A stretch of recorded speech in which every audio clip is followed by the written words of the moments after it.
เกิดมึงวันไหนเชิญกูไหมปีนี้ปีเจค่ะ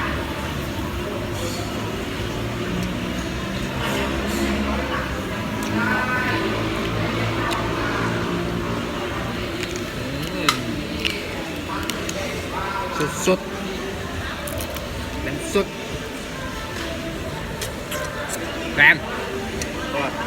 กุ้งมันยังไม่มาใหม่ใช่ไหมยังไม่ออกกุ้งมันเก่าก่อน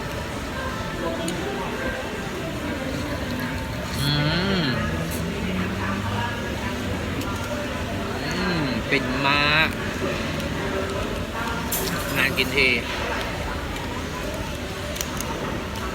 กุ้งแก้วต้องเอาเดี๋ยวไปปรุงก่อน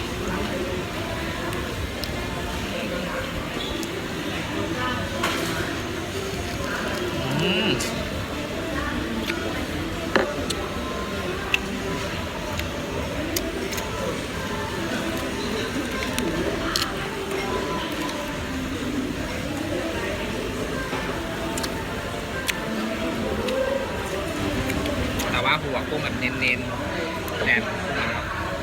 มาอย่างมาแล้ว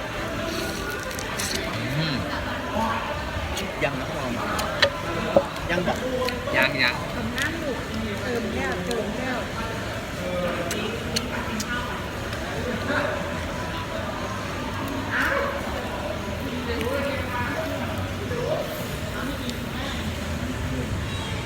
ร้อนมากจริงอ่ะมาละลายได้ถึงนะ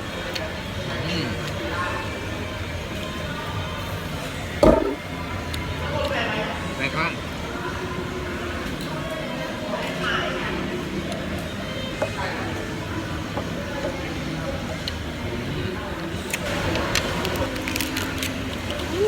หัว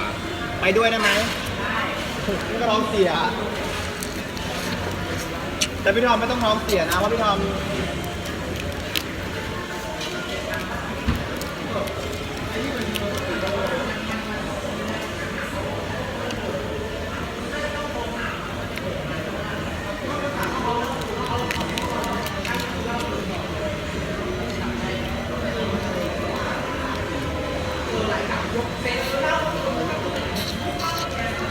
บ่อยหรอกพี่ยังไม่ได้ไปเลยไม่อยากไปบ้านน้ำไปบ้านน้ำกันบ้านน้ำกันไม่ว่าแม่ฟิตเราวันนี้มาด้วยกันมาด้วยกันเหรอมาด้วยกันได้ต้องกันไปเนาะช่างเถอะ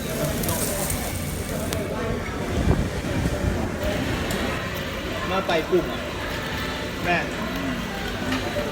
จะไปเล่าป่ะ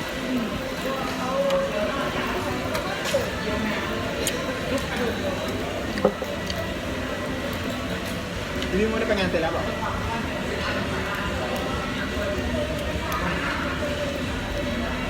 ได้ไปบ้างได้หมดใช่ไหม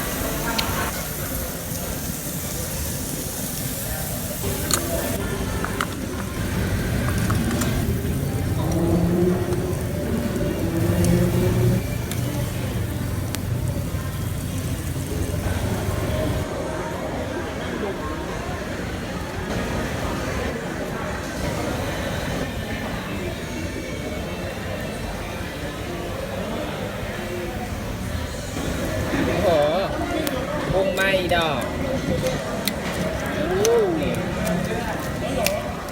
อย่างนี้คือกุ้งไม่เหอะอย่างเงี้ยทำเลยอะเผาแผาจริงอีดอกอย่างเงี้ย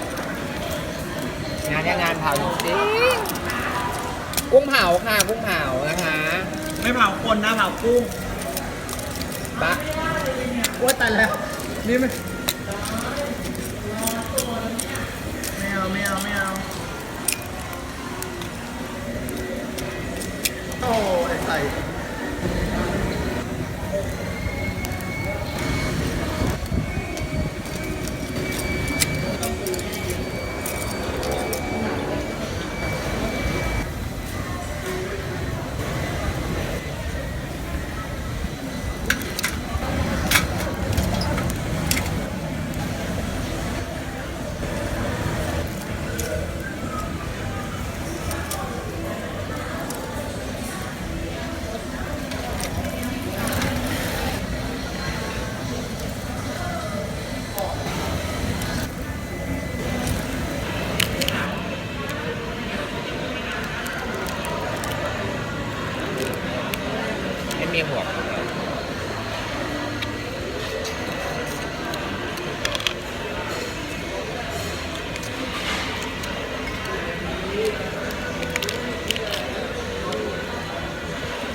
พี่เบียร์ไม่อิ่มหรอกนะ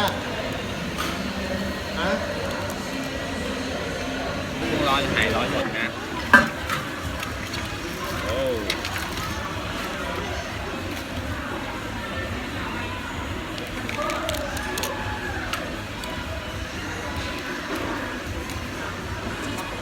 ก็เตะมาเลยเลิศแม่คือแม่มีอะไรก่อนครับแต่ใบรออ๋อพนักงานฟิลิปปินส์ แม่ก็เทคเอาแบบ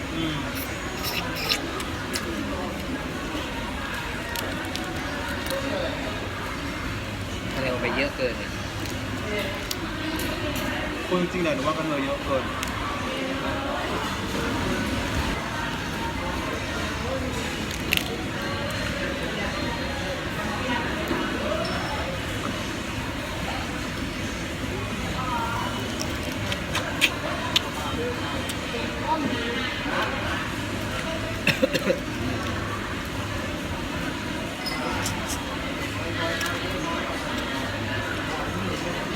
เรื่องนี้มันปลาดุกจะอยู่เชียงใหม่เหรอเนี่ย กลับเที่ยวบ้าน ฮะไปกลับที่บ้านกลับบ่อยนะวานเป็นอะไรนะเรียงรั่ว งานแต่ง อ๋อ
อุ้ยดีไปดูหน้าป้าเนาะ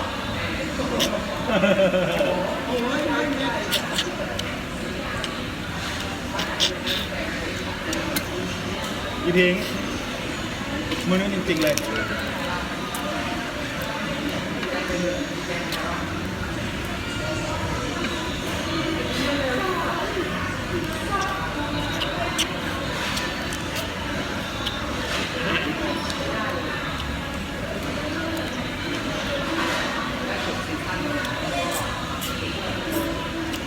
แต่ไม่กินหัวเหรอ